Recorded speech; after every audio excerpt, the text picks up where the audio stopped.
Welcome back. We have the pleasure to have with us over the phone our dear guest, Dr. Ayman Ghonem, Professor of Economics. Good afternoon, sir. Good afternoon, madam. How are you? Dr. Ghonem, Minister of Finance Ahmed Kojuk have expressed Egypt's aspiration for more equitable global system in order to address financial needs in Africa. So what are the means to reach this goal? Well, actually, the Egyptian diplomacy has been very active during the last few months, and it was also very strong for the last 10 years since President Abdel Fattah al-Sisi took over in 2014. The Egyptian diplomacy and the economic diplomacy in particular concentrates on specific objectives and goals. The first one, of course, we know it's the promotion of Egypt's exports. Egypt aspires to reach a level of export of 100 billion US dollars per annum. Of course, this is in non-oil exports, so this would be the first goal. And the second goal is to promote the foreign direct investment in Egypt.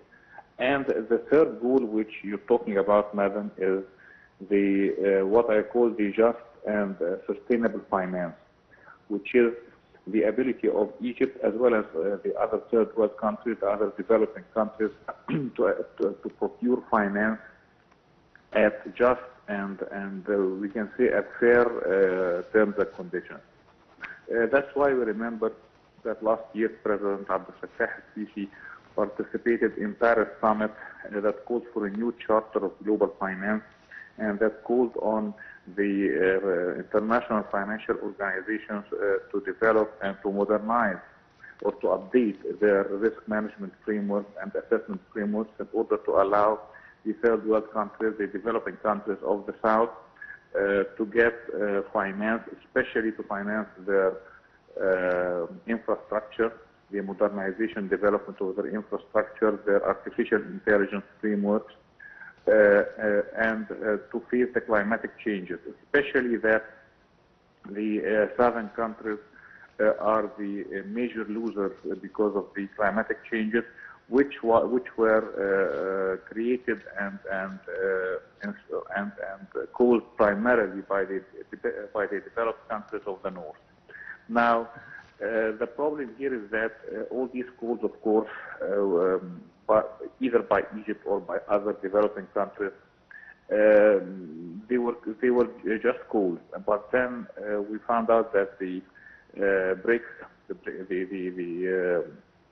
BRICS countries decided to establish a new development bank and to start to take an active role in the financing of the southern countries. So now we can see that these are the fruits of the I would call them the accumulative efforts of the Egyptian diplomacy, because after all we have to understand that if you look at a single endeavor or a single action by the diplomacy, you can just ascribe a certain effect, a certain specific effect to that action.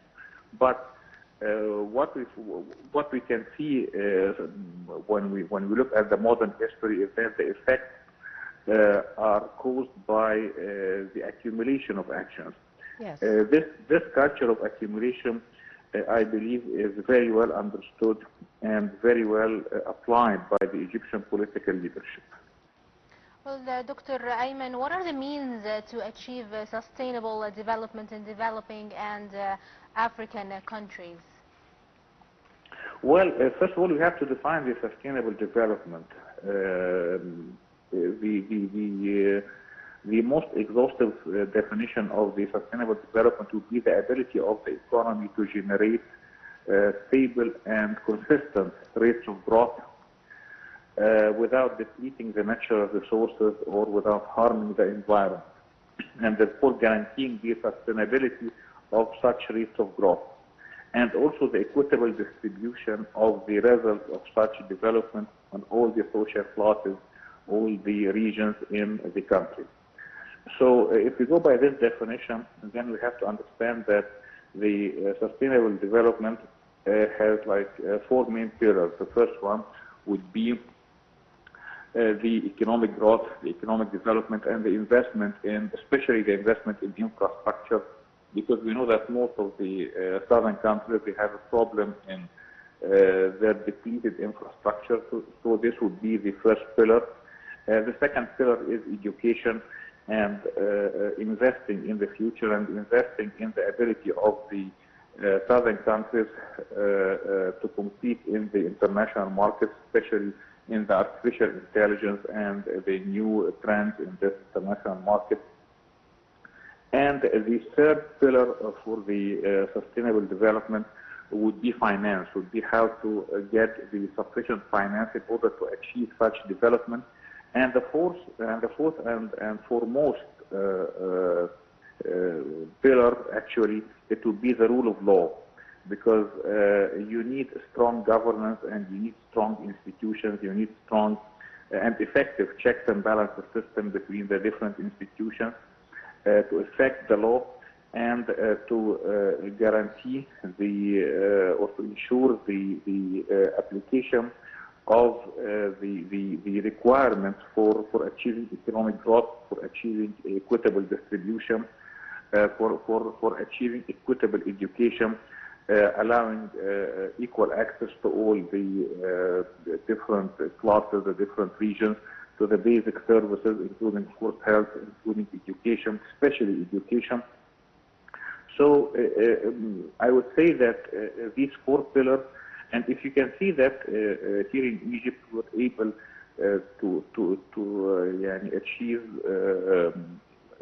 quite an advancement on those four pillars, especially after the issuance of the Egyptian law or the national planning law.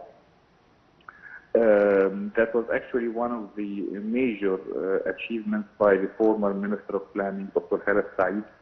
And the Egyptian national planning law calls for the definition, of course, of the sustainable development. It calls for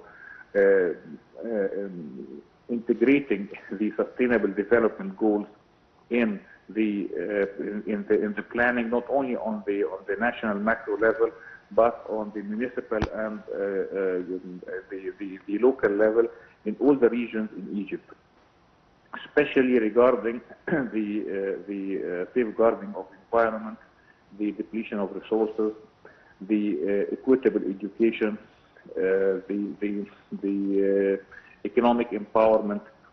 All these principles are now integrated in the Egyptian in the Egyptian planning process, Yes, and we yes. aspire in the future that we can reach a good Yes. level of sustainable Yes. development.